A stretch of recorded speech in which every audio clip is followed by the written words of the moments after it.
I'm talking to you, he said, not who you try to be to everybody else, but I'm talking to you, Minion, Netanyahu, and everybody else, a child eater. This is for you, and you have a choice to make here. And Trump, they were balking at him, even though he showed that the Saudis had signed over, and the Israelis were balking at Trump and were not prepared to sign over. And that's why Trump stayed an extra day, and they finally capitulated. Trump was not going to leave Israel without them capitulating to him. No, how do you know moment is after visiting the Wailing Wall, Israel publicly submitted allowing the United States to move their embassy to Jerusalem. Jerusalem, Jerusalem, to move the embassy to Jerusalem, American military protection. So it is a symbolic act to show who has the power even in the Holy Land with the Jews and with these Zionists who are in charge of the sacred truth about the Jewish heritage and tradition.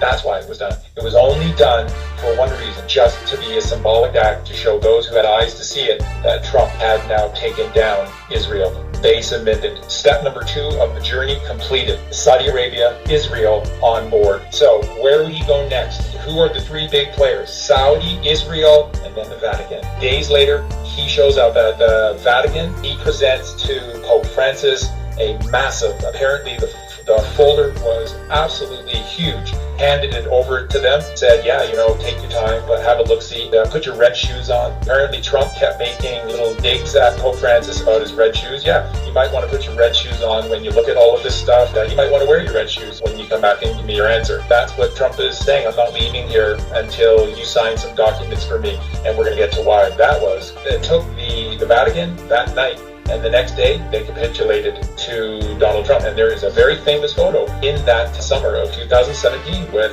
Trump at Vatican City right next to Pope Francis. Pope Francis looks like he's been run over by about 60 by trucks. Donald Trump has a look on his face that is a mixture of victory, joy, and mischievousness. He knows he's committed a big act here. So Trump has a massive grin on his face, and Pope Francis looks like he's had both of his eyes punched in by about 60 thugs. He looks so horrific. They symbolically signed off. Now, what did the Vatican have to do to sign off? The Fed is controlled by a certain group within the Catholic Church who went forth and spread the teachings of Christianity.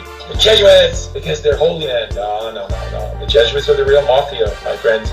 Every little group of mafia in every single town around or across this vast earth, every little mafia pays homage to this particular group in the Catholic Church. They are in charge. They are the true mafia. They were in control of the Fed. Trump did not leave until Pope Francis issued a papal bull announcing that by a certain date, the Vatican Bank, which was in charge of the exchequer of all of worldwide Federal Reserve banking systems in each country, would be handed over to one Donald J. Trump. Donald J. Trump is not marked just the executor, the exchequer of the U.S. Treasury and therefore the Fed within the United States. He is the exchequer. He is the exchequer for the treasuries for every single country on earth. That's what I told you earlier. No human being in history has ever been more powerful, owned more things, or richer than Donald Trump. Charlie, let me ask you where this leaves the Rothschilds, because this is what we hear about the Rothschild family.